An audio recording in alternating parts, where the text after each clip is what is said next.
participants, may I have your attention, please? It's my great honor to introduce our guest speaker, Dr. Masha Petrova. Dr. Masha Petrova is the founder and CEO of MVP Modeling Solutions, a company dedicated to improve engineer R&D process, and it is an exclusive distributor of the EURO CFD service in the USA. Some of MVP's clients include Shell Global, American Chemical Society, and Cambridge University. Dr. Petrova received her BS in Mechanical Engineering from the University of Delaware and her PhD in Combustion Chemistry from UCSD. After receiving her doctorate, she went to work in industry and development engineering as reaction design. She then transitioned from the research and development group to sales and marketing, where she was a go-to technical person from the company customers and distributors, before founding MVP Modeling Solution in 2008. She has created and taught courses on the computer simulation of reactive flows and trained professionals all over the globe, including the USA, Canada, China, Japan, and Germany. She has published papers in peer-reviewed journals and has presented technical talks at conferences such as International Symposium on Combustion, ASM Turbo Expo, and International Symposium and AIAA Aerospace Science Meeting and Exhibit. She has served on a National Science Foundation review panel on material and combustion. She is a member of the exclusive board of directors from the Franklin Foundation, an organization dedicated to promoting education and innovation in America's technology and science field. She is a featured speaker for the ACS Speaker Service and the official instructor for the American Chemical Society courses. She is also a co-founder of the Women in Combustion Group and is an active member of the American Chemical Society, the Society of Automotive Engineers, and Toastmaster International. Throughout her career, she was learned to use social media as a way to bolster her career, and we are very much looking forward to what she had to share with us today. So without further ado, please join me in welcoming Dr. Masha. Thank you. That was a very nice introduction. I didn't realize that I sent such a long bio to you guys. Sorry about that. So welcome everyone to a talk on using social media to enhance your engineering career. So thanks for being here, and thank you, Pam, for inviting me. It's a pleasure to be back here. I can see that Pearson poll didn't change much since I've been here. So before we get started, I want to define a couple of things. So we're talking about social media, and we're talking about your engineering career. So let's talk about what that means first. So first, one definitions that I kind of found of what is social media, just so we're all on the same page here. And you can see I have a lot of little pictures here. This is gonna, is that a pointer? No, the other one does. Okay. So basically, one of the ways we could define social media is web-based and mobile technology used to turn communication into interactive dialogue. And this could be anything from, anybody here listens to Pandora radio? Yeah? Okay. So anything from Pandora that you can actually share your playlist with other people and people can actually comment on what you're playing, to YouTube, where again people can communicate with you about your videos, or you can comment on other people's videos, to interactive gaming, where you have people sharing their video game experience and playing against each other all across the world. So again, where you're communicating with others through web-based or mobile technology. Now let's define your career. Now most of you here are graduate students, except our very special undergraduate. Good for you.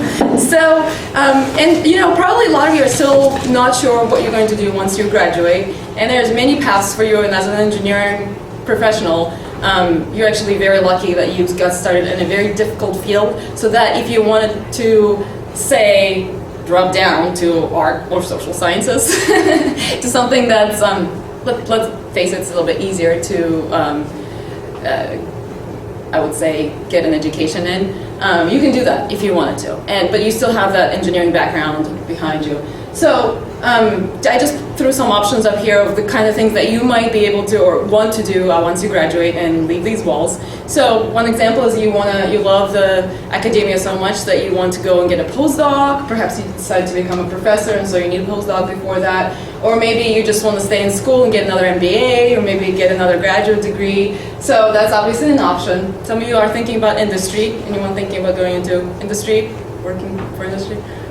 Yeah, okay, number of you. So there's a number of things that you could do in the industry. There's things like, getting confused. There's things like the actual research and development where you're performing research for a large company or something like that. And then there's also technical sales and marketing where you could be the engineering technical expert on the sales and marketing side. So that's something I've done before as well as the research and development.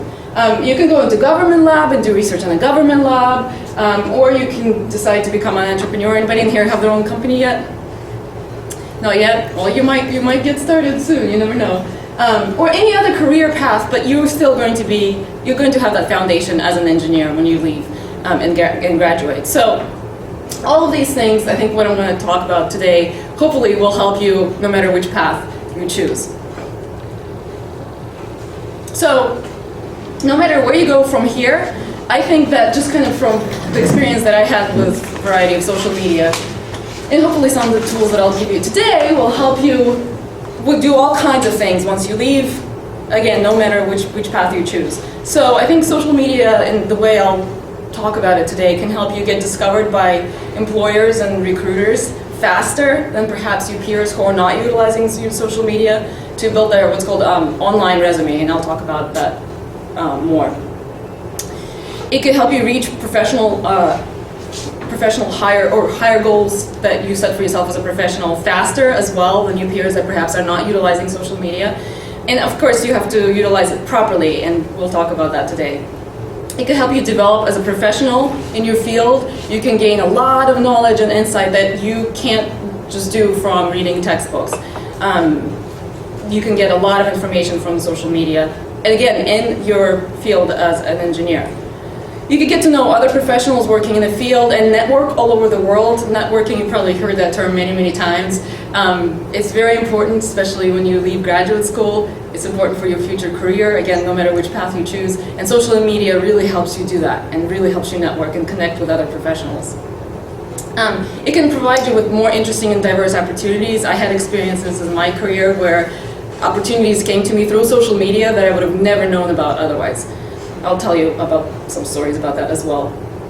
And you can actually do things like help get funding for if you decide to start a startup, for example, and you need funding from venture capitalists or angel investors, or if you are starting professor, right, you need funding, you need to write grants, and social networking can actually help you do that, or at least help you get started. So I'll explain about that in a minute.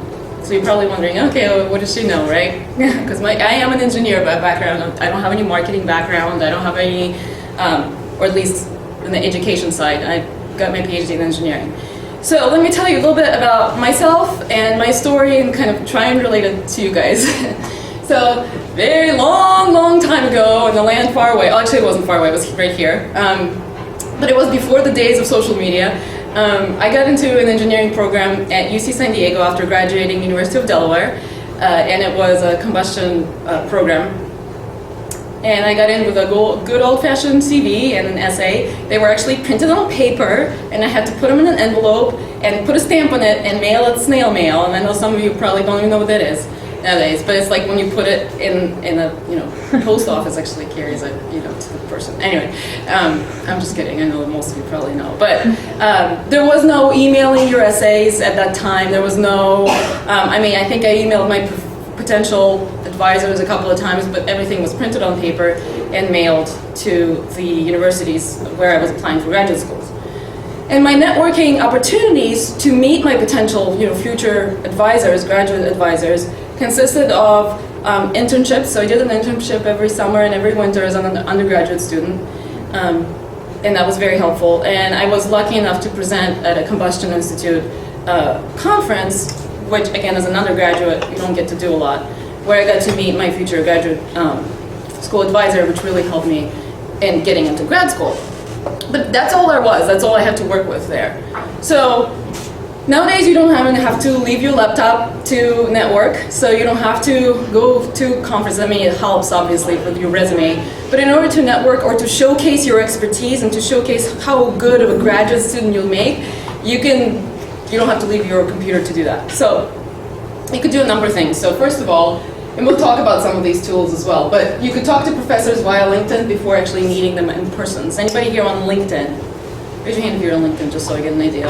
Okay, pretty much everybody? Okay, we'll talk more about that, and to make sure that you're getting the most out of LinkedIn as well. You could share your knowledge and experience through discussions on Facebook or LinkedIn or Twitter, and I know engineers mostly don't like Twitter, and we'll talk about that as well. You could share your research experience through a blog.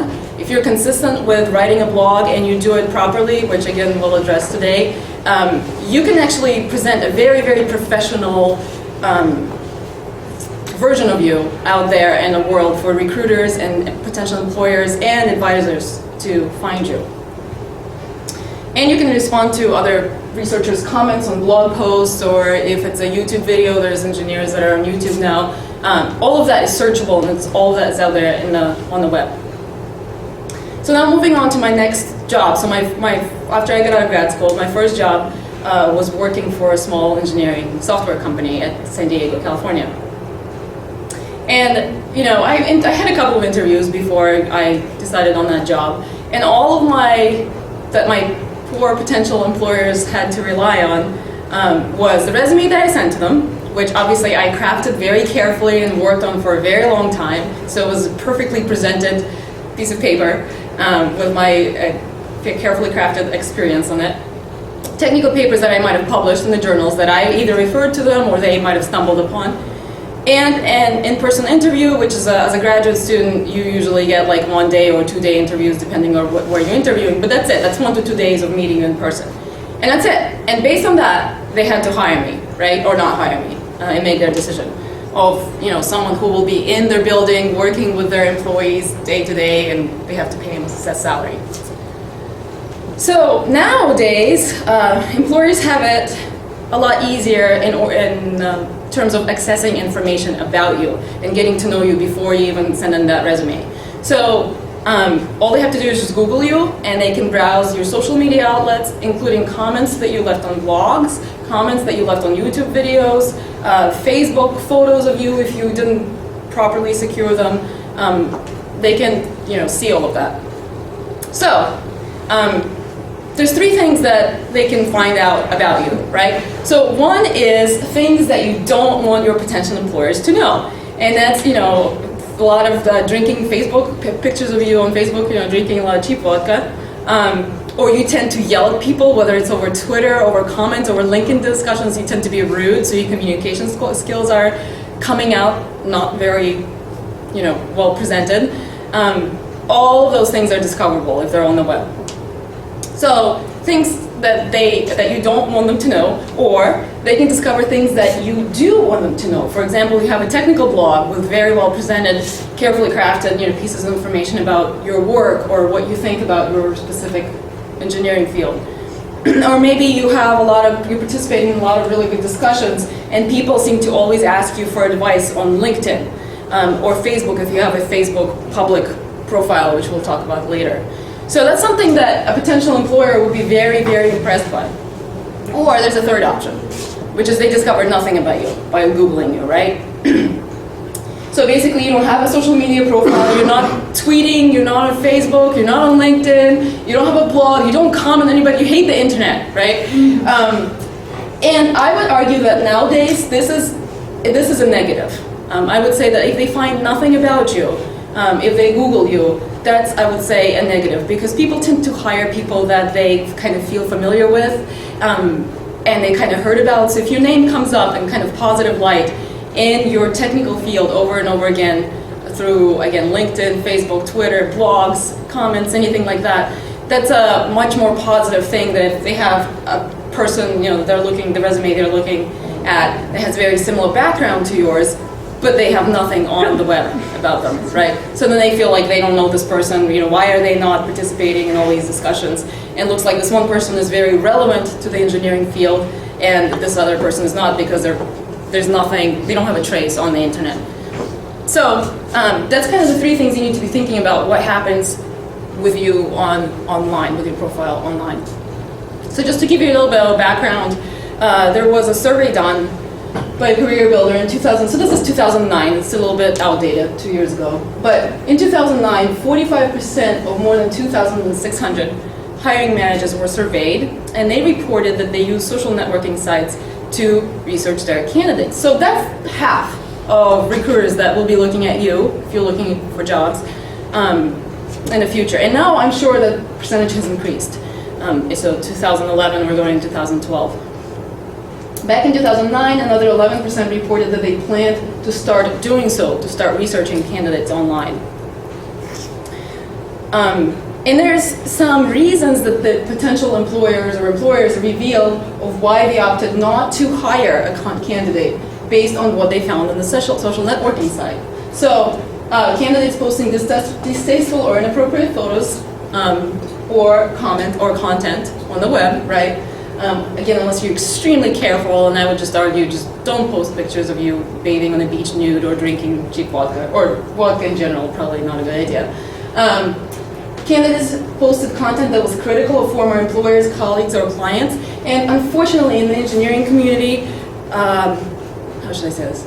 Engineers tend to be very forward, right? And a lot of times, and you might have seen this with professors, if they don't like something, they would go out and say it and not much think about the consequences.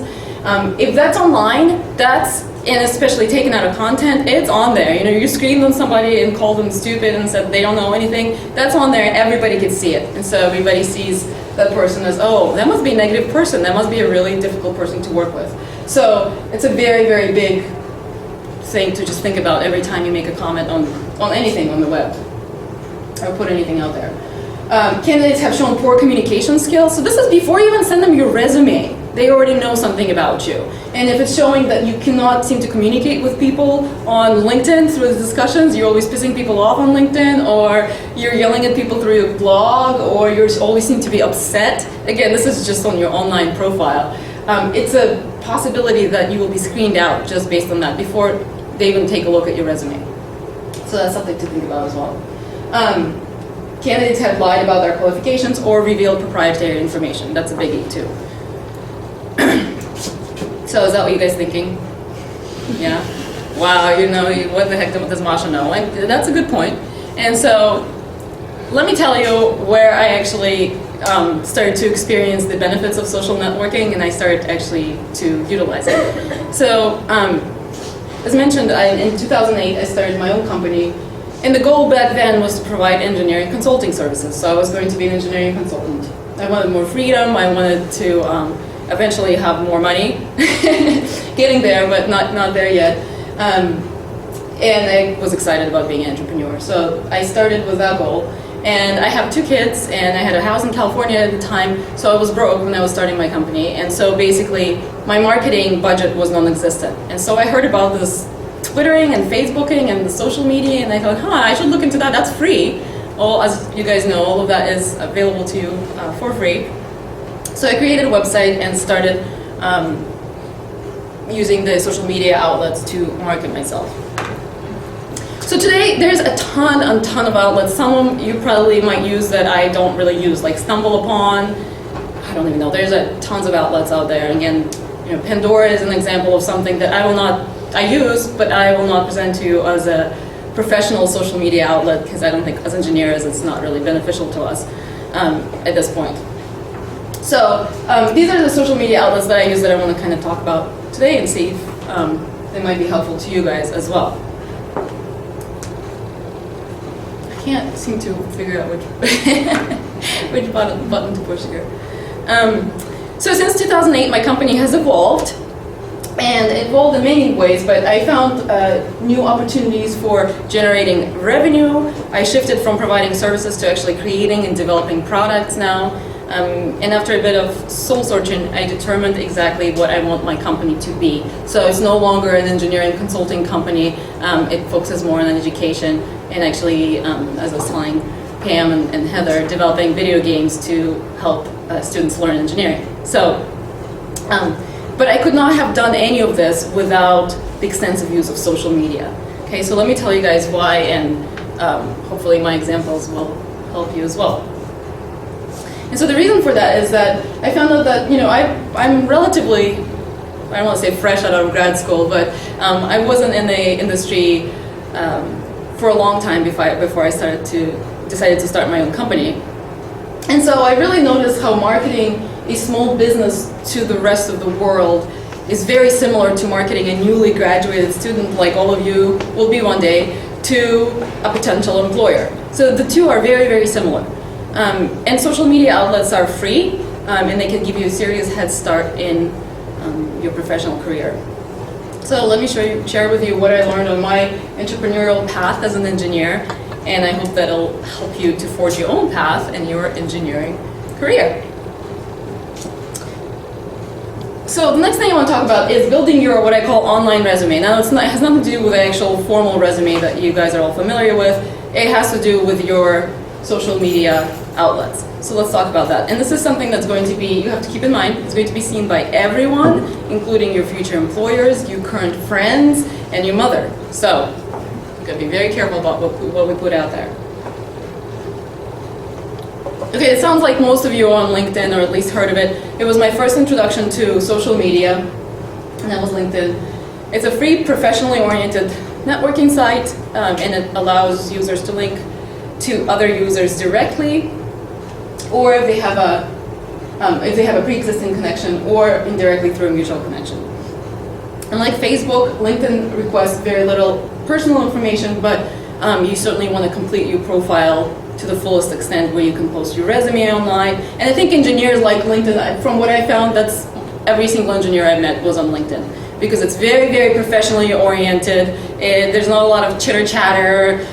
There's not a lot of talk like on Twitter about what you ate for lunch. And engineers don't typically like to talk about that stuff, right?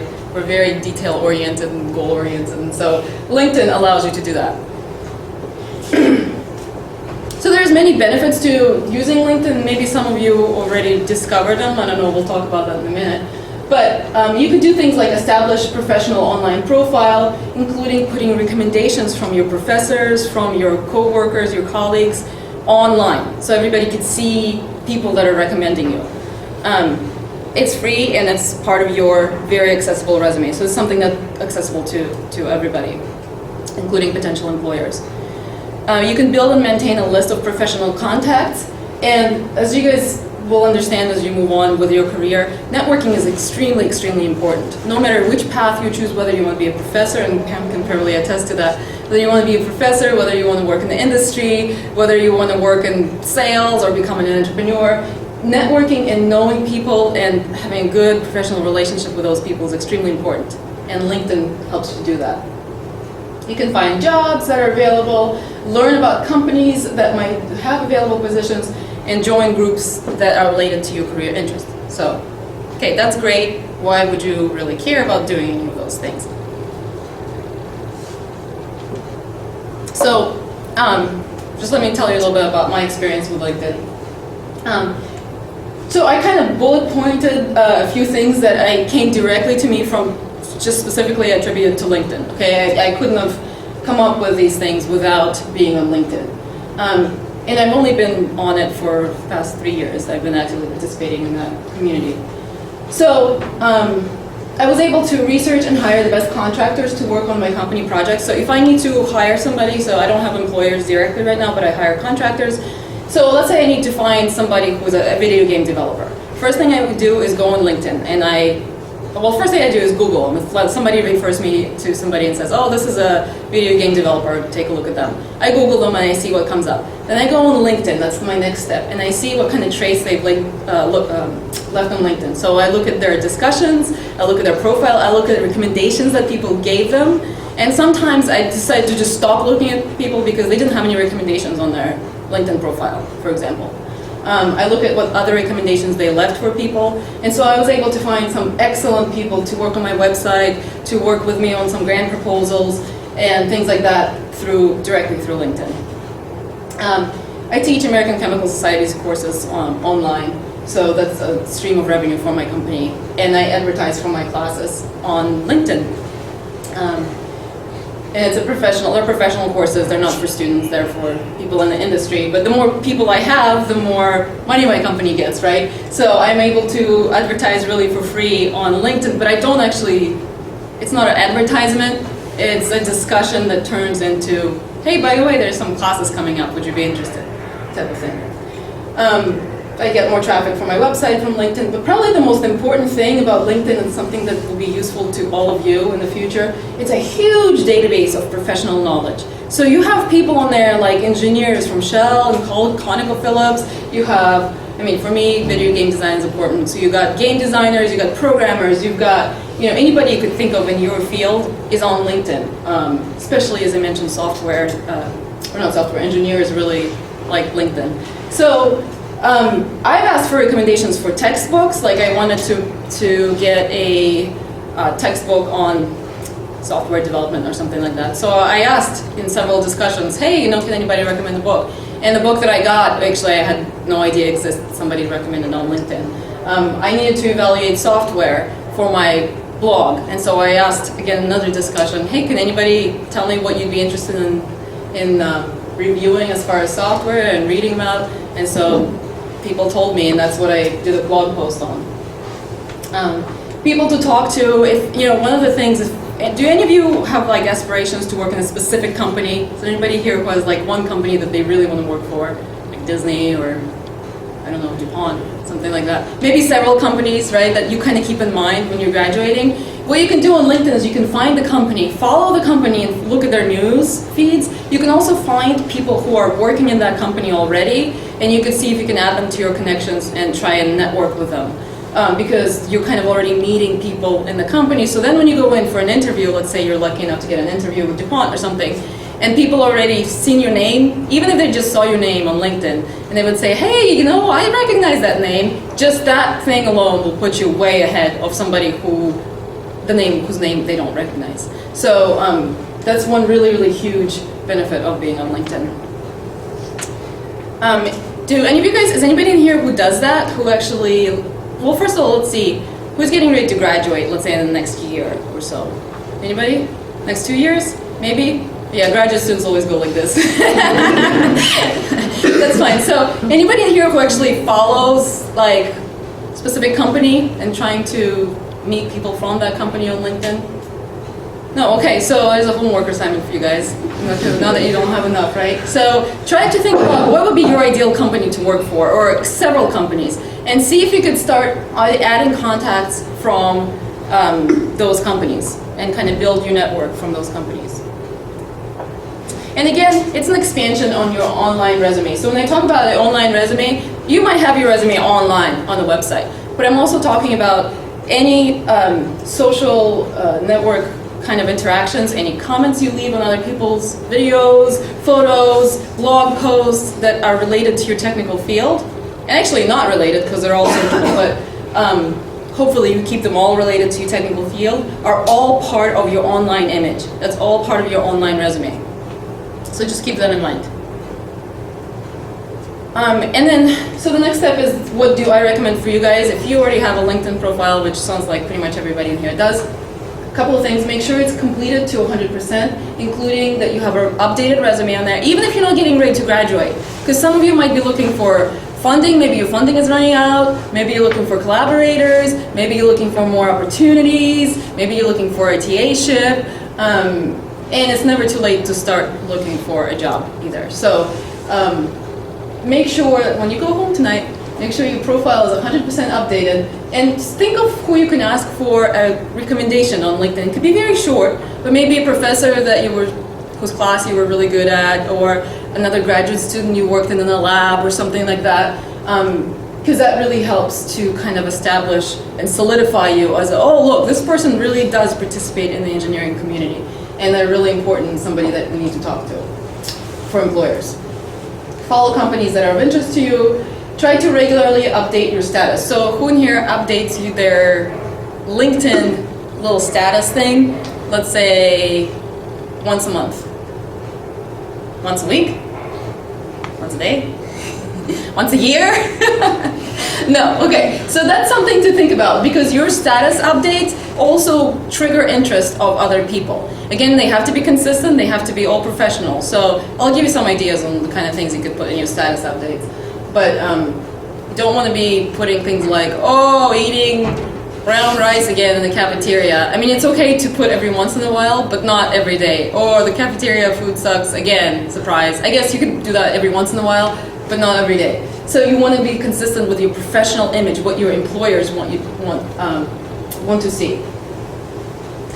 And rule number one, I would say help your connections, help people, other people on LinkedIn, because they'll come back to you tenfold. So write recommendations for your friends that you worked with in the laboratory, or professors maybe that are LinkedIn. If you like them as a professor, give them a recommendation on LinkedIn as a great professor.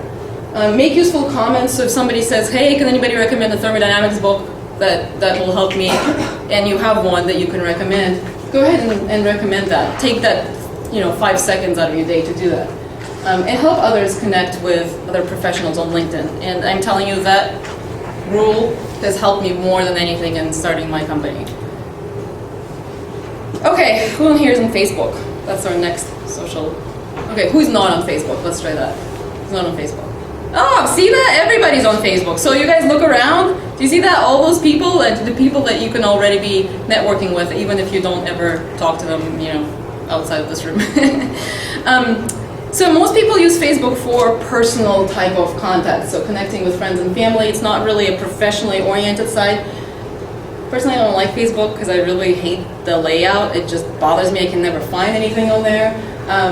But if you do use Facebook a lot and you like it, you can find it very helpful. Now, what I will recommend is that in order for you to use it professionally, you need to start or create what's called a fan page. Does anybody in here have a fan page for their professional profile? No, okay.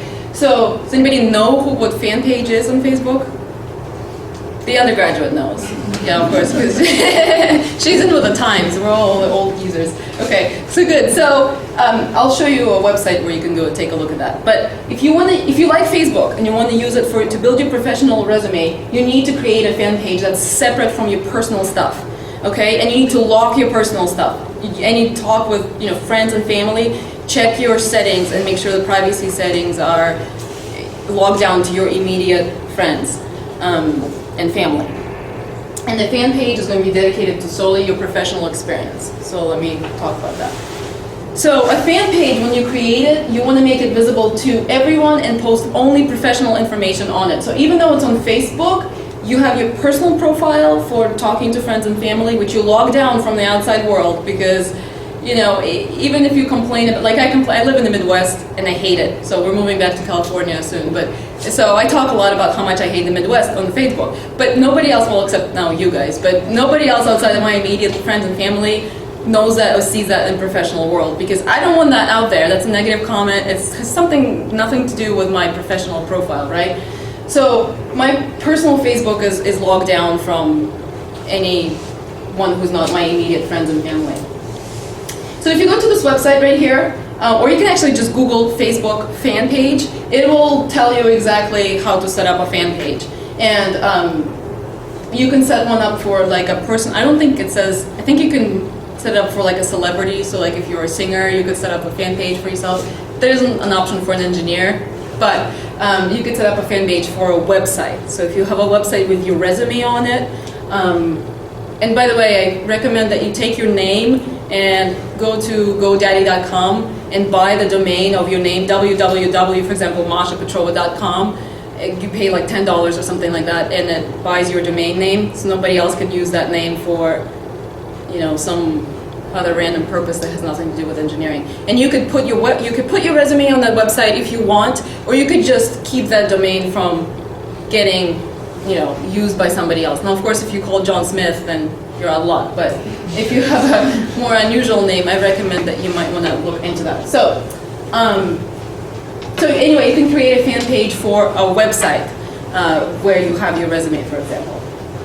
Now, on your personal Facebook profile, which sounds like what all you guys have in here, has everybody checked their privacy settings? Anybody who does not know that there are privacy settings on your Facebook? Okay, so just go home and recheck them again because I just saw the news that Mark, what's his name, Zuckerberg, his personal profile pictures were leaked by Facebook. Have you guys heard about that? So even if you do lock it down, you never know with Facebook if it could be leaked. So, I just be careful about what you put out there on the personal profile. Remember that photos are easily copied and shared, even if they're shared with your friends. So, untag yourself from any drunken pictures of you out in parties, if a friend tags you, things like that. And another thing, don't discuss controversial topics on friends' walls, because again, you never know if it can be leaked out. If it's on the web, you just assume that it's going to be seen by everybody. Again, your potential employers, your professor that you're going to be working with in the future, your colleagues, everybody else. Okay, so let's move on to the next. Any questions so far? Sorry, I know I'm talking fast. Got a lot of. No questions? Yes, question. I have a question about LinkedIn. You said that you want to participate in discussions and whatnot, and so when I go to LinkedIn, I just go to my page, and where are the discussions? Yeah, that's a good question. So discussions, I'll see if I can get on the internet on here, but the discussions are, there's a discussions tab, and it says, groups. You have to join. Are you in any groups on LinkedIn? I don't think so. So you can create your own groups or you can join groups. So first step for you, I would say, see if you can look at, this is organized by women in engineering. So look for groups. I know there's actually a group on women in engineering on LinkedIn. So join the group first. Once if it's open access, you can just join, or sometimes they filter people and you have to wait for a little bit before they accept you. Once you're accepted, that's where the discussions are. They're part of the groups. So good question. And so you can actually push your own discussion, or is it just? Yes, you can post your own discussions. You can even start your own group if you want. So I started a group on reactive flows and chemical kinetic modeling just because it's an obscure topic and there wasn't a group on it. So, and I've got some good feedback from that group and some interesting feedback on books that I needed to read, software that needed to be reviewed, things like that. But just start with basic or mechanical engineering and see what groups are out there and see what discussions are. And at first you don't even have to say anything. You could just read what other people are saying. And you could follow people that you think have very valuable input to the discussion groups. Or not follow them, but ask to be part of their network. Good question. Anybody else? Yes. Just a comment. You said to avoid being critical, but then a lot of the examples you gave, I wouldn't characterize as critical so much as kind of obnoxious. So I would just make a distinction that it's okay to have an opinion and to disagree, and I think that's actually a good thing. Like you said, sort of organized by women. So especially for women, tend to I think that they shouldn't be critical at all because then they might not be liked or might not be appreciated. But I think it's fine to be critical as long as it's done professionally and nicely, basically. So I just make that distinction. Absolutely, and I'll show an example actually on Twitter. So if you're participating in the discussions or whatever, it's okay to disagree with what other people say as long as you have a reason for it and you do it in a way that's right. So I wouldn't recommend saying on a discussion group, hey, this comment is very obnoxious. But you certainly can express, it's okay to disagree, and it's important to disagree in a lot of times. So I'll show you an example on Twitter where I actually, we'll get to that in a minute. So who in here tweets? The undergraduate tweets. A couple here, okay. So now Twitter, for me personally, it's one of my most frequently updated social outlets because it's fast, it's easy, you can update it very fast, and it's short little bursts of information. So at the heart of Twitter, for those of you who are not familiar with it, are tweets. So they're basically small little chunks of information. There's a limit to 140 characters, so you have to be very concise. And you can connect websites to Twitter. You could share pictures if you want. I don't usually do that. And also connected to each tweet is the person that's tweeting, that you could click on it and see their profile and their information as well. Now, this is a survey by Electrical Engineering Times flash survey. I think it was done in 2010. And so, basically it was asked, this is electrical engineers, what's your gut reaction to Twitter? And so you can kind of see how engineers feel about Twitter. And I think the reason for that is because, again, as engineers, we don't typically like to yap a lot and just kind of, salespeople, for example, from what I've seen in the industry, like to talk a lot. It's kind of part of their job as engineers. It's not really, for the most part, not in our job description. So, that's just the results from Twitter. Now, I personally never liked Twitter. I never tweeted for fun. I never did really much anything with it until I started to see direct results that are helping my company. So I can kind of share with you that. So solely because of Twitter, I got my very first paying job as a consultant. So when I went off and decided, okay, I'm going to start my own company, yay, that's great, but then somebody's got to pay you, right? And guess what? You got to bring in the money. So my very first paying gig was writing for a software magazine, and I got that job directly from Twitter. And the way that happened is that I was actually following some discussions on Twitter that I was interested in. I responded to a few things from actually who happened to be an editor of a software magazine. We talked, I got an invitation to do a talk. I did a talk for them, and I started writing articles for them for which I was getting paid. So, when you see money coming in directly from Twitter, which is free and is available to everybody, that kind of convinced me, maybe there's something to it.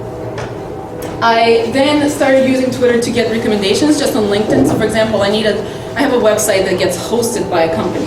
So I needed to find a new hosting company, and I did that by asking for recommendations on Twitter, and I got some great recommendations, so now I have an excellent hosting company that I'm working with.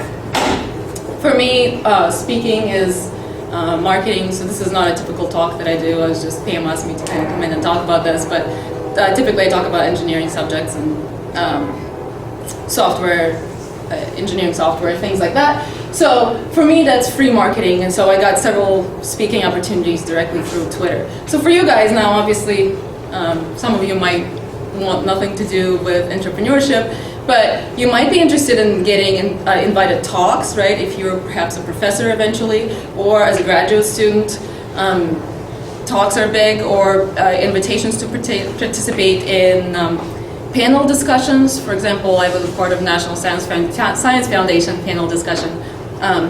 As an undergraduate student, sometimes you might get opportunities like that. And you can find out about these opportunities a lot of times through Twitter if you're kind of following the right people and making sure that you're using it for professional work, right? So this is to your point. This just happened last week. I got horrible service from, and this is kind of a side note, this was not part of my professional profile, but I got horrible service from Sears. My dishwasher broke, and so I asked for Sears repairman to come and fix my dishwasher. They canceled at the last minute, and it was just really horrible. Tried calling them, nobody would pick up the phone. I asked for a manager, they would put me on hold for like half an hour and then hang up on me. I couldn't get through. I tried going online and emailing them, chatting with them online. They would just hang up on me and basically not talk to me. I researched them, turned out that they have very, very bad ratings, and I should have researched them before. Anyway, it was a big, huge ordeal. I couldn't get through to anybody to talk to me from Sears. So I went on Twitter, and no, I didn't cuss anybody out. I didn't say any bad words in there, and I very professionally disagreed with the fact that the service from Sears that I was receiving was substandard, and it wasn't what I paid for. And then I found some other people on Twitter who talked about and complained about Sears, and we kind of banded together. I never met these people in person. It was all over Twitter. And lo and behold, Sears actually answered us first on Twitter, and then the next morning I got a voicemail, it's actually in my phone still, saying, "Oh, we saw you tweeting about us, and we're so sorry that you have horrible service. Please, how can we help you?" It was a live person. They actually gave me their extension number, so it was a manager that actually responded to. I tried for 2 days. I couldn't get anybody to get back to me on phone, but on Twitter, I was able to do it. So now, hopefully you'll never have to have an experience like that. But the point is there's people on there who are listening, and there's people from large companies that are on Twitter as well. So for you guys looking for future employment, something to think about, and just, you don't have to actually tweet, you don't have to talk on there, you could just listen when you get on Twitter. And so that's some of my recommendations. Your Twitter profile is very short, it's just a little blurb about you, but you want to make sure that it's consistent with your LinkedIn profile, with your resume and blog, which we'll talk about in a minute. So if you're looking for a position in thermal sciences, don't write on your LinkedIn that you're an electrical engineer, and then on your Twitter that you're, oh, but I'm interested in combustion, and then on your blog talk about how much you like guitars. Okay, so you want to be consistent all through your social media outlet if your goal is to get a position in that field, in the engineering field. So how I recommend to you, if you don't really want to tweet per se, or you feel like you have nothing to say, the first thing is just create your profile and find some people to follow. There's a really good search option on there. So search for engineering, or I don't know, perhaps you're interested in acoustic engineering or something like that, or how snowboards are made, or modeling snowboards or something like that. That's all part of engineering. So find some people on there that you could follow and just follow them and see what they say. And that will give you ideas on what perhaps you want to say eventually. You could also follow companies, for example, Shell Global, I worked with them. Shell Global is on, so Shell is a fuel company, is on Twitter. So you could follow them and just find out what the news that day for Shell are that come out on Twitter, and it's a very instant stream of information. And you guys know how important it is to keep up on the news on the companies that perhaps you want to work for, right? So if you do want to potentially interview with them, you have to make sure that you know what's going on with the company when you go to interview. And then you can participate in discussion when you feel like you can add something of value. But again, not necessarily, just I recommend for you, if you've never tweeted before, just start by listening. Now, if you're wondering, wow, you know, I've got my homework and I've got my research and I'm trying to publish a paper, and the last thing I want to do is be tweeting and updating my LinkedIn profile, right? Because that's another thing to do. Has anybody here heard of Hootsuite before? So Hootsuite is something that I use to manage all of my social media outlets. And it's really neat because basically it allows you to manage streams from multiple social media outlets, and it can allow you to schedule updates ahead of time. So let's say you're giving a talk in Tokyo next week, and the week after your paper gets published, and the week after, let's say, I don't know, you have a very hard final exam or something like that. So you could schedule all of those updates and not worry about them for a month. So it seems like you're still updating things on your online profile, so you're not sort of lost in the online community. You still look like an active participant of the engineering community, but you know, you don't have to spend a lot of time doing that. And what's neat about it is you could post updates to both your LinkedIn, to your Twitter. So this is a snapshot of my, you know, at one point, my Hootsuite. LinkedIn, Twitter, and Facebook if you're using Facebook professionally.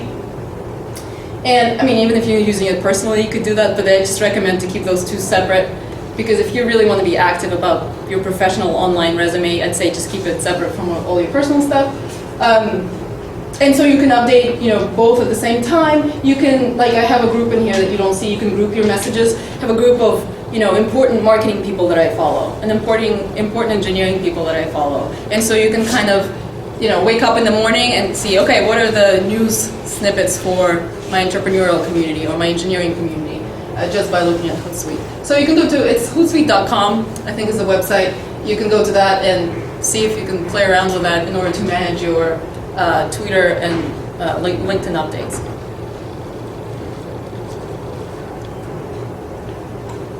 Okay, so the next topic I guess I want to address is YouTube. I'm sure everybody here has heard of YouTube. I don't know if you guys know, but in 2009, YouTube surpassed Yahoo in total US search queries, making it the second largest search engine in the US next to Google. Everybody know that in here? So it's the second largest search engine next to Google, and Google owns YouTube. So the goal of using social marketing for your professional growth is to make sure that your knowledge and expertise gets shared and gets out there, right? That's the whole point of using the social marketing. Now, so in order for you to share your expertise, you got to make sure that you're actually found. Employers have to actually find you first before they can read about you. So, because YouTube is a search engine, you could potentially, now you gotta be careful about this, and I'll tell you why, make YouTube videos on the topic of your field that could help you get discovered by potential employers, collaborators, etc. Now, I would say that engineering, and you can argue with me on this, but I would say that engineering does not really very easily lend itself to video format as easily as, let's say, if you were a singer or a guitar player or something like that, right? You can easily make YouTube videos that people would watch. Engineering is a little tough because, you know, we can write about interesting things, we can even do interviews, audio interviews that help us, but in order to put it in a video format, the video has to enhance what you're trying to say. So, you know, if you're standing in front of the camera and just talking without any visual aids, it doesn't really, I found that, at least from my experience, not many engineers were interested in watching videos. They would rather read what I had to say than to watch a video of me talking. So, but if you can come up with a series of, let's say, lectures or little talks, if you're into video or computer simulations, you don't even have to be on camera. You can have a computer simulation running, if anybody in here does computer modeling or anything like that, that can provide information to the engineering community, then you might want to think about starting a YouTube channel. Again, it's easy, it's free, and it allows you to get discovered and be seen as relevant in the engineering community.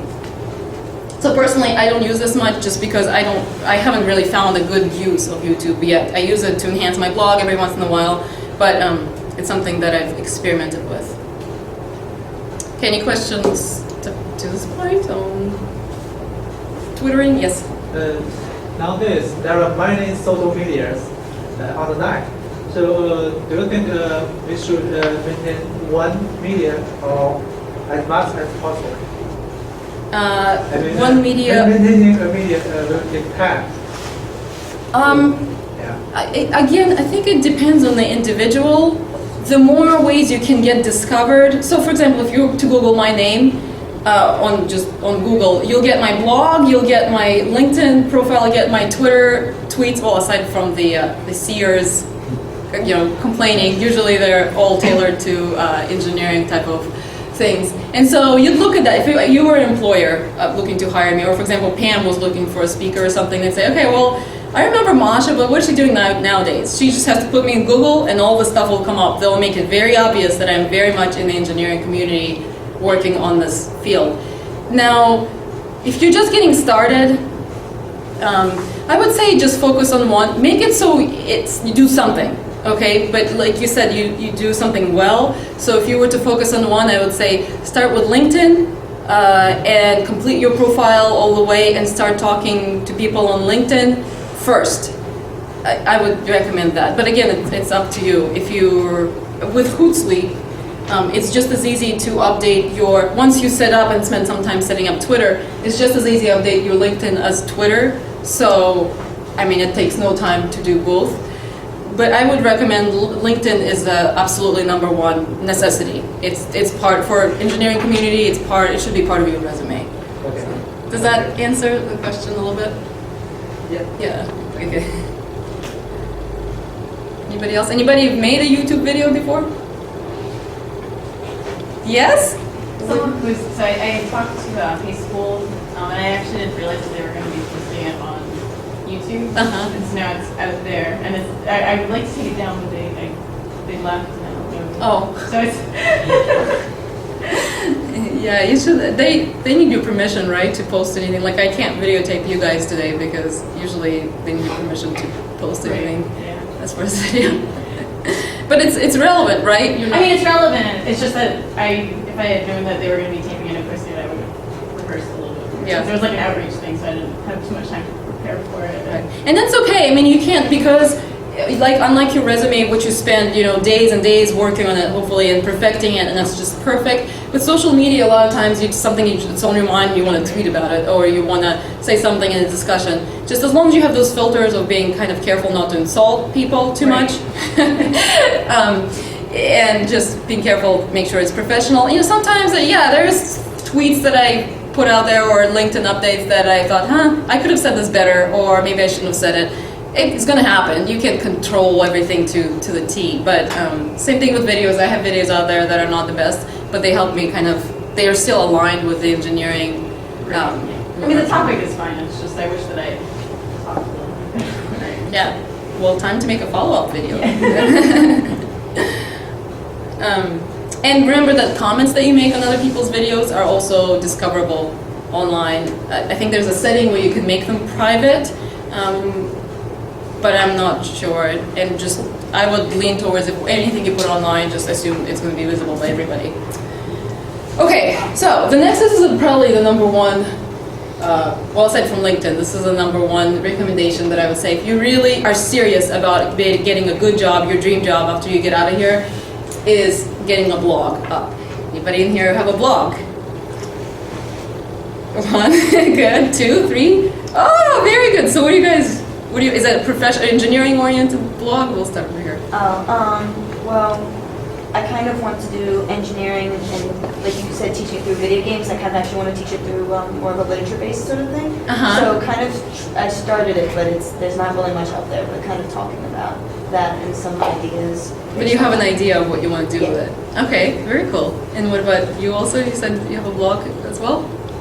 Yeah, but I'm not sure if my blog is the same as what you mentioned, but I use blog to write things, but it's nothing to do with professional. Okay, so it's your personal Yeah, kind of yeah, blog. yeah. Okay, that's good. So you know what it is and you've used it. And what about you? So most of the time I will just write something about my life, and sometimes maybe I have a feeling that I want to write something, some scientific article in my blog, but it's getting hard.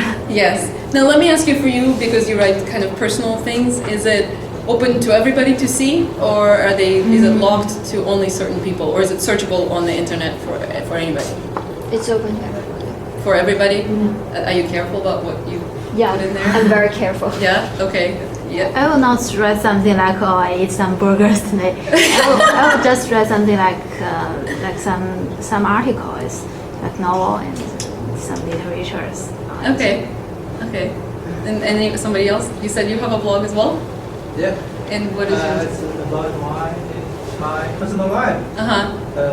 It's open for my friend. For your friends only? Yeah. Oh, Yeah. Okay. And anybody else? Does anybody else raise their hand? And what? I try to share some scientific news on my blog, and Very good. Okay. And you have a LinkedIn profile also? yeah, but I don't message very often. Okay. Well, that's good. So how long have you had your blog? Probably like 3 years. Wow! And you try and dedicate it to sort of scientific, technical type of Yeah. information. Very good. Very good. Sometimes I see very interesting scientific website that share it on my blog. Very good. Do you have people that comment sometimes, leave comments? Or- Yeah. Yeah? Okay, excellent. So that's a very, very good example. So I would say a blog is, so it's from a word weblog for those of you who are not familiar with it. It's basically a journal that you keep that's available on the web. So a blog is considered to be part of social media, just as I defined it in the beginning, as social media allows you communication, two-way communication on the internet, right? So because of comments, readers can provide instant feedback to the author of the blog and to other readers, right? But through comments on these blog posts. And they can be personal or they can be professional, as you just saw. They can be restricted to only some people, or you can make them public to everyone. So what I'm going to focus on today, and certainly you can have any kind of blog you want, but today I'm going to focus on using a blog that's open to everybody and as part of your professional resume. And just as an example here, what's your name? Sin What is it? Sin Xian. Okay, Xin, right? Yeah. Okay. Xin told us about her blog, something like that. Like that's a perfect example of what I was going to talk about today. Not to say that you can't do other things with blogs, because it's a very flexible kind of thing. Now, it can be a very extremely important part of your online resume if you keep it professional and you keep it updated. And the consistency of how long you had the blog and how often you post on there says something about you as a person to potential future employers. So if you had a couple of posts, and I've had experiences when I had to hire contractors and I would look, they said, oh, I have a blog. Or I've discovered their blog or something, and I look on the website and it hasn't been updated for a year, or there's only a few posts and then they just kind of quit it. So to me that looks like quitting. And that's not going to be to everybody, but certain people who are really into social media, who are looking to hire people, might take it as, oh, well, they start new things and they quit it, So if you keep it professional and updated, it could be instrumental in building your credibility in the professional field. Because it's very flexible in the format of how you could kind of showcase your professional knowledge. And you can make potential hiring managers feel as they already know you. So remember I said it's very important for people tend to hire people that they know or feel like they know. So if they've seen your name come up several times online and then they read your blog, or maybe they even follow your blog if you're lucky and your hiring manager is actually interested in what you have to say, it could be extremely important and you would be leaps and bounds ahead of somebody with the same background, maybe even better technical background, but who the hiring manager does not know through social media or doesn't follow what they have to say through the blog. So I posted all kinds of stuff on my blog. I've been kind of behind on it lately just because I focus on other things in my company, but when I need to step up my marketing or I need people to discover me and find me, or when I have time, then I try to post a little bit more frequently on my blog. So I've done things like audio recorded interviews with professors, so I didn't know where to start first. Like I wrote a few opinion pieces about opinions of my things in the industry, and then I thought, okay, now what? And I thought, I have all these professors that I know from all these universities in the field of chemical kinetics. Why don't I think about what they think in specifically computer modeling, because that's a controversial topic. Controversial topics are great for blog posts. Not controversial as in like you're insulting people, but controversial because you want to express your opinion. And typically people like to read things that are controversial for whatever reason, because it piques their interest. So I've done interviews with professors and people in government labs over the phone. I just record them over Skype. If anybody, I'll talk about Skype later, but there's a ability to record. And that got a lot of really good feedback, and people said, I didn't know that there was a professor who was doing this and this work at University of, at Caltech or something like that. So I've done things like that. I wrote a blog post on my recommendations for best Christmas gifts for engineers last year. Things like video overviews of engineering software that I knew people were interested in. Funny stories I discovered, when I was at conferences or something like that. So they are all, as you can see, kind of relevant to engineering, but sometimes they're funny. Sometimes they have a little bit of personal background in them.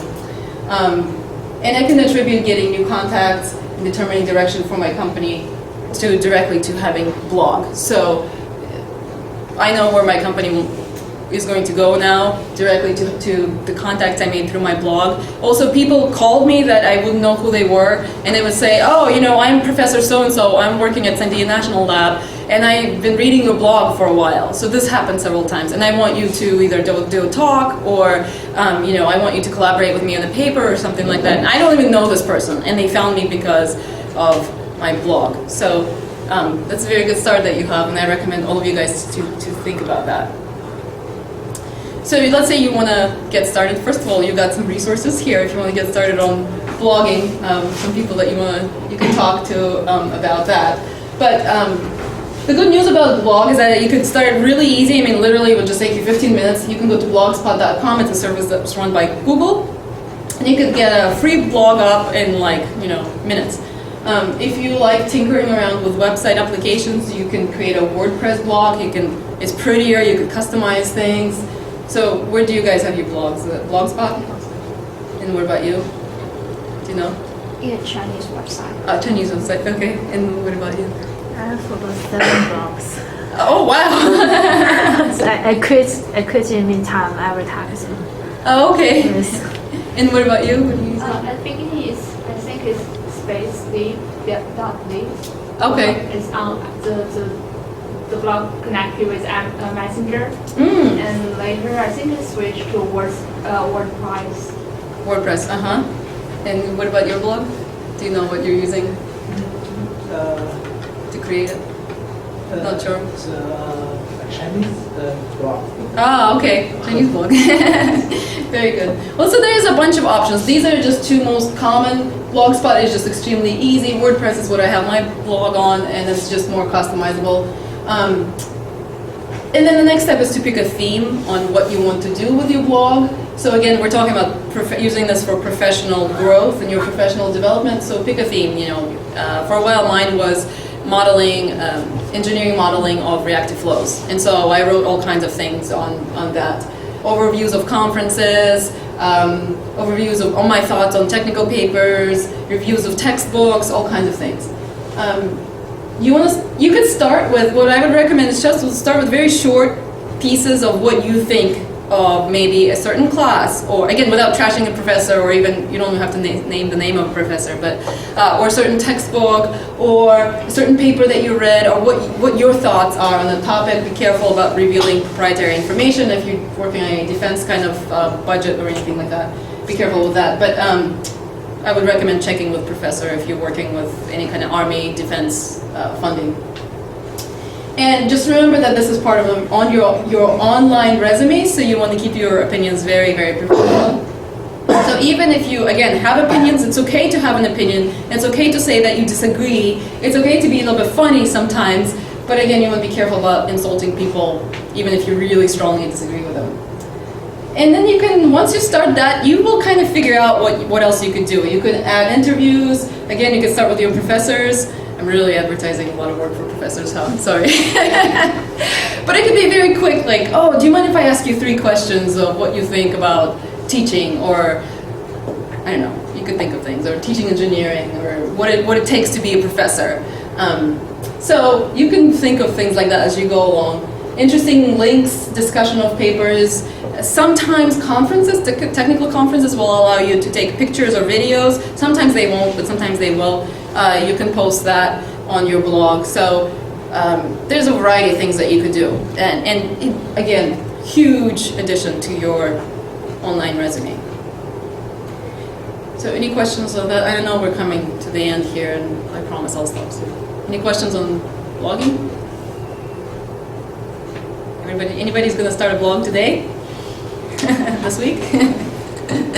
No? And you don't have to be scared. You know what you could do if you're just nervous about it and you think, oh gosh, I just don't want anybody to know, or I'm not comfortable with my writing, I don't know what to say. You could make a private blog, make it go on Blogspot, you could make the settings so that nobody sees it, and you're the only one that sees it. Start with that, and then eventually you could delete the blog posts if you don't like them, you can rewrite them, and you get more comfortable with seeing yourself on the web, and then you think, oh, maybe I can open up to your friends and family first, keep it professional, and then open up to the rest of the world. So it's kind of small baby steps. But again, if you remember what I said on that one slide, is that employers are either going to discover negative things about you on the web, positive things about you on the web that will help you, or discover nothing about you on the web, which again, my argument is that that's a downside to not finding anything about you. Okay, just a few things on fake tools that are kind of... I did have a question. Yes, sorry. How do you find different blogs for engineering? Like, I feel like I'm pretty active in some fields, but actually finding ones about engineering has been more difficult than finding things about other things that I'm interested in. Yeah, it's hard. There aren't a lot out there. That's the problem, because I've looked for them as well. There aren't a lot out there, and there's some that are out there that are just not interesting, you know, and that's going to happen, and that's fine.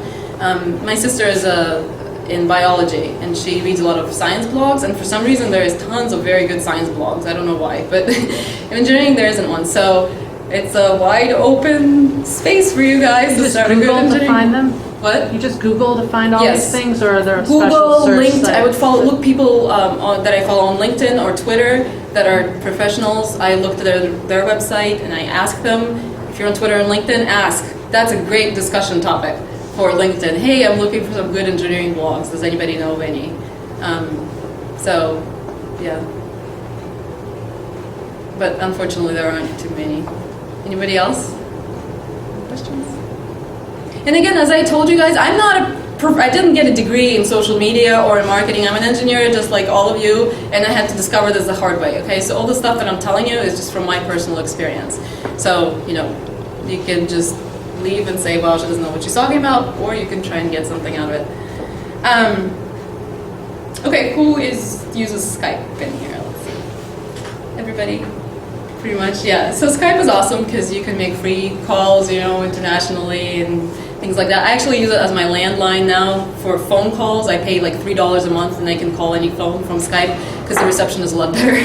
So, but not a lot of people know that you can use Skype as a sort of a social media outlet as well. So you can post, there's a little update. Now this is from my Apple, so it looks kind of weird, but on the PC, the updates look different. So you can actually have little updates next to your name on Skype, and all of your contacts on Skype can see what you're updating next to your name. So here, see, UT Daily, yay! So that's on my Skype profile right now, as well as on my LinkedIn and Twitter. So the kind of things you could post on Skype and for your updates for LinkedIn and on Twitter, for example, are things from like, I'm in Tokyo for ASME conference this week. And so this might not get you anything. You might just put it on there and it'll go unnoticed and nothing will happen. A couple of times I've done this and I've gotten responses from, again, people I've either knew from like 10 years ago or people I don't even know who say, hey, I'm in that same conference too and I wanted to talk to you about blah, blah, blah. Would you be interested in meeting with me or something like that? So things like that, you know, kind of where you are. Again, only you don't say I'm going out to the Brickyard or what do you guys have here on Main Street? Partying on Main Street! I would keep that off any kind of professional social networking. If you have posted a new blog post, you know, you want to announce it because you want people to discover it. Do you do that at all? Do you announce your blog posts anywhere? No? So that's something that we can do, again, if you want, especially for you because you have a technical blog, you want it to be seen by other people. So put it on Skype, put it on LinkedIn. I have a new post on blah, blah, blah. Or if you have a discussion on LinkedIn, you could go to your Skype and say, discussing the future of education on this LinkedIn discussion. Or, you know, things like getting my PhD tomorrow, woohoo, type of thing. So here, see, you added a little bit of fun, you added a little bit of your personal life to it by saying woohoo, but you're not really revealing anything unprofessional. So Skype is something that you can use to announce things. Okay, and I promise I'm almost done. Just this is very important. Who uses Google Alerts to set up an alert on themselves? Good, one. Anybody else? Okay, who's heard of Google Alerts? A couple people? Okay. So, this is the homework that is just required for you guys after you leave because it's so fast. Google Alerts, you go to google.com/alerts or you can just Google Alerts. And basically it's a very easy website that opens up and now that you have an online presence, right, it sounds like all of you do because of LinkedIn, all of you are looking for jobs, possibly eventually, you need to manage your online profile. You really have to keep up on it because you don't know what other people are going to be tagging you with, you don't know what other people are saying about you, and when you're going into an interview, you better know what's out there about you. So, because remember, you know, the combination of social media updates in any form are a reflection of you. That's part of your interview, it's part of your resume that you're presenting as a professional. So what you want to do is go to Google Alerts and then set up alerts for all possible variations of your name. Now, I don't mean that as, you know, because obviously there might be a lot of people called John Smith or Jane Doe, there we go, Jane Doe. And it might not necessarily be you, but for example, I have a Google alert on my name, Masha Petrova, but also Masha V. Petrova, which is my middle initial that gets used a lot professionally. I have a Google alert on my company, so if you have any companies that you set up or any nonprofits or small organizations, I would put a Google alert on that. And you can optionally create alerts for companies that you would like to work for, let's say DuPont or Disney, I don't know, whatever you want your dream company is, and then set it up so it only gives you news. And so what happens is you would get an email every time your name or the company that you set up an alert for, or anything you set up an alert for, appears in the news on the web. So anytime you post something in discussion that's public, anytime you tweet something, anytime you put something on LinkedIn, you will get an email saying there's an alert, something has been said about this particular name. So just, you know, and Google yourself every once in a while, see what comes up as well. And make sure you always Google yourself before going into an interview. Okay, just a couple more slides, a couple of do's and don'ts on social media, and we'll wrap it up. So, again, my recommendations from my personal experience, you don't have to follow them, but that's what I found useful. Do use social media to expand your professional network, meet other people that are in your field.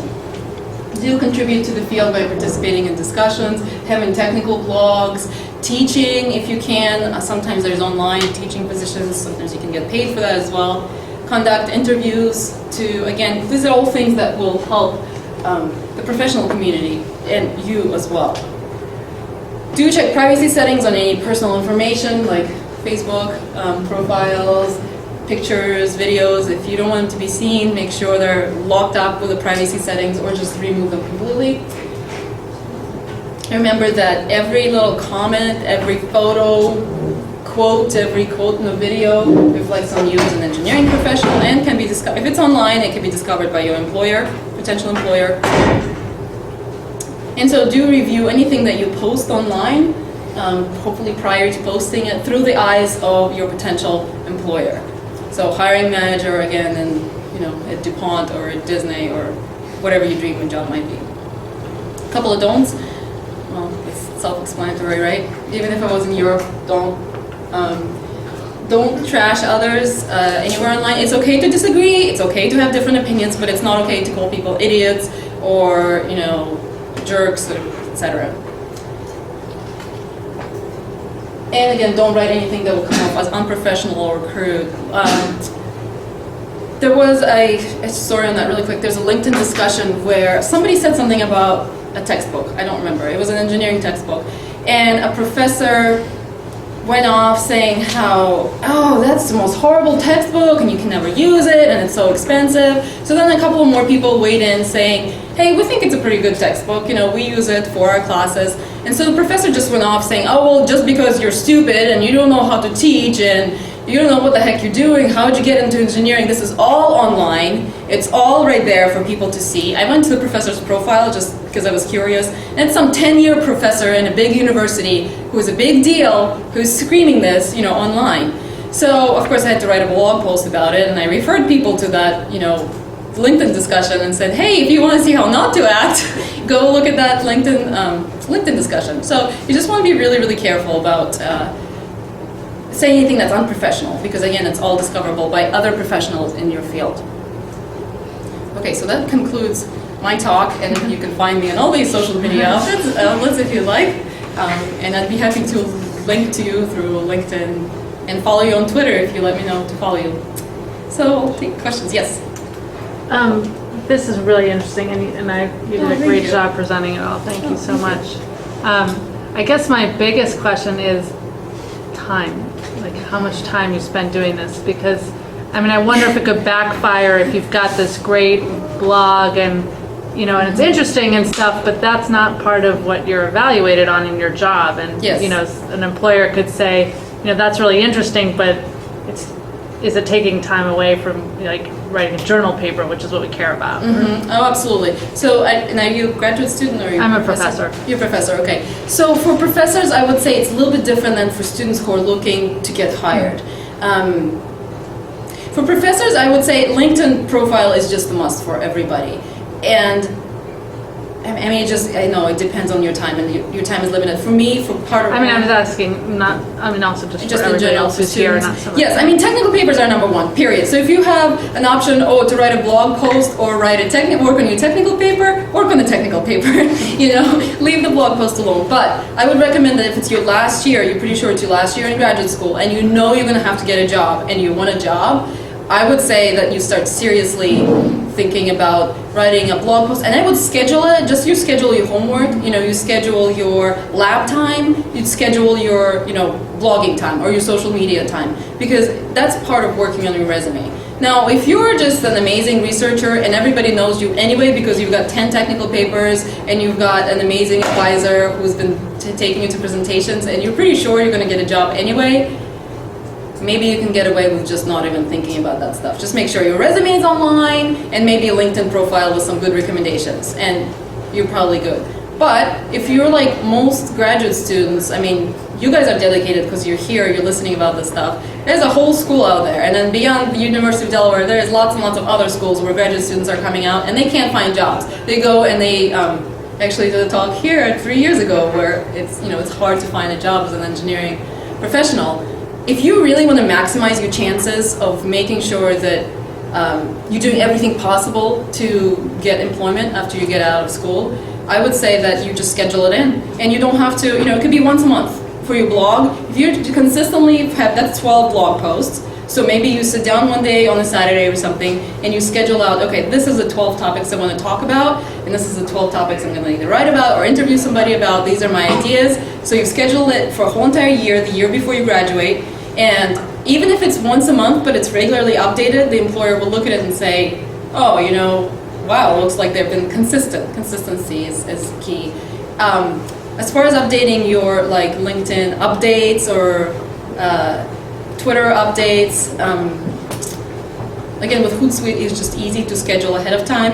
Again, I would say this is your last year of graduate school and you're looking for employment, I would just set up, again, once a week, set up half an hour where you schedule out your updates. And you could, and it will help you also to get some news about your industry that you can bring to your interview as well. So research about the new topics that are being discussed, any kind of publications that are out, new textbooks that are coming out, new lectures that you discovered, schedule them into Hootsuite, and you can pre-schedule it all for a month if you wanted to, or for 2 weeks, and then you don't have to worry about it. So, I mean, for me, that's part of my work.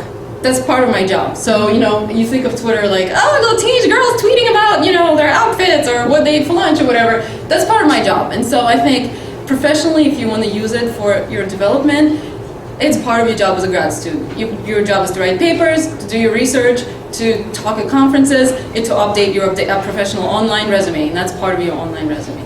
So I would look at it like that. So I don't know. No, actually, just to make sure I didn't come off the wrong way, I do think it's important to spend some time networking and getting your name out. Yeah. And if you sit in your office all day by yourself and write, even if you write a great paper and nobody knows you, that can hurt you. So I agree. I guess it's just, you know, it's a balance. It's a time. Because when you're talking about all those things, it sounded like a lot. Yes. Of time. Now this is a compilation of 3 years, and again, this is my marketing as a company, you know, small business.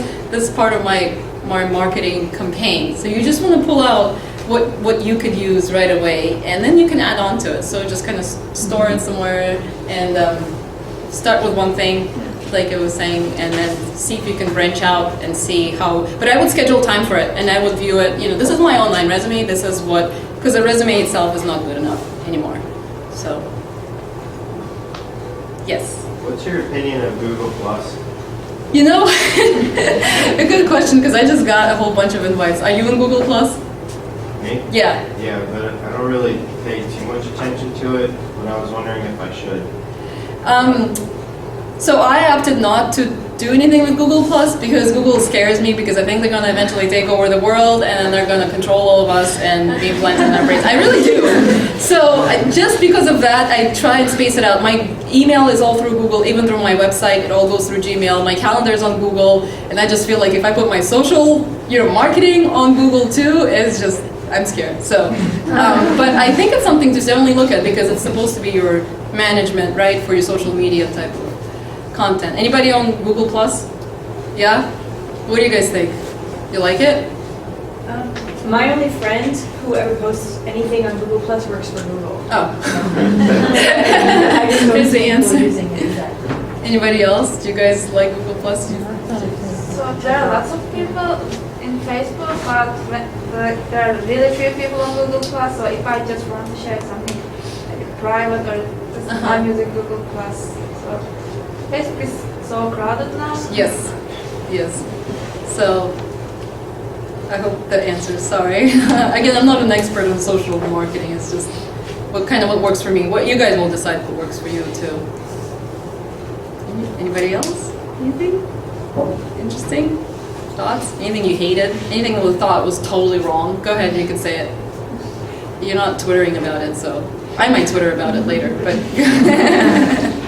first of all, let's thank Dr. Petrova.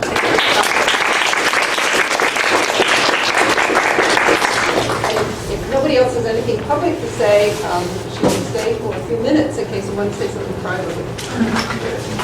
Thank you guys. Thanks for being here. Good luck. Good luck with your research and your job search.